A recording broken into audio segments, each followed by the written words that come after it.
Cześć, witajcie na kanale Broix, gdzie rozmawiamy o tym, jak radzić sobie ze smogiem.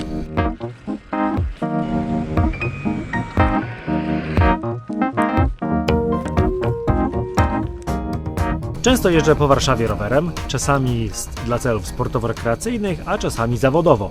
I dlatego bardzo interesują mnie informacje dotyczące poziomu smogu i zanieczyszczeń powietrza. Jak okazuje się, nie jestem jedyny.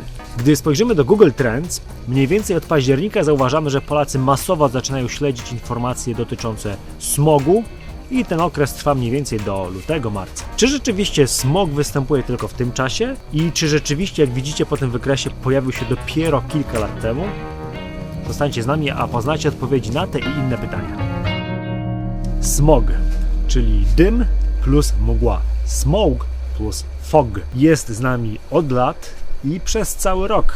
Tak, dobrze słyszeliście, niestety jest obecny przez cały rok. Powstaje w wyniku wymieszania się mgły, dymu i spalin, a trujące cząsteczki różnych związków chemicznych, takich jak na przykład tlenek siarki, tlenek azotu, pyły zawieszone, plus wilgotne powietrze, wszystko to wymieszane daje nam efekt smogu, który jest bardzo niebezpieczny dla ludzkiego zdrowia.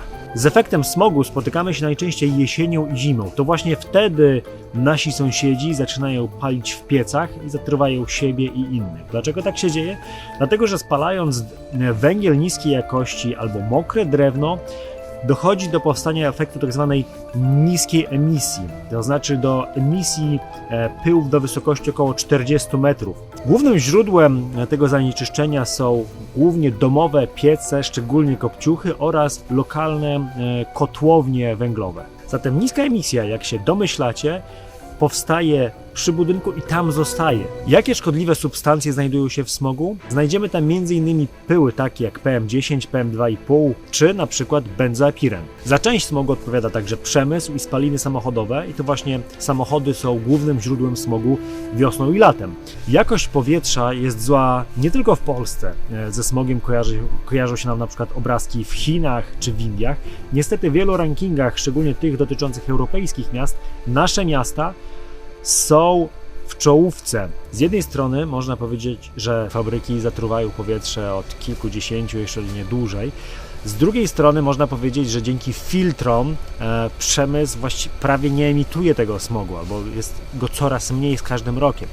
I w ten właśnie sposób odkryliśmy tą niską emisję, bo teraz wiemy, że za część zanieczyszczeń odpowiadamy my, zwyczajni kowalscy, którzy palimy w piecach.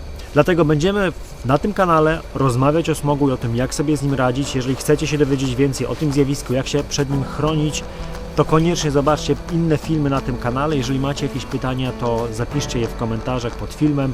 Dzięki za obejrzenie tego odcinka i do zobaczenia kolejnym razem. Cześć!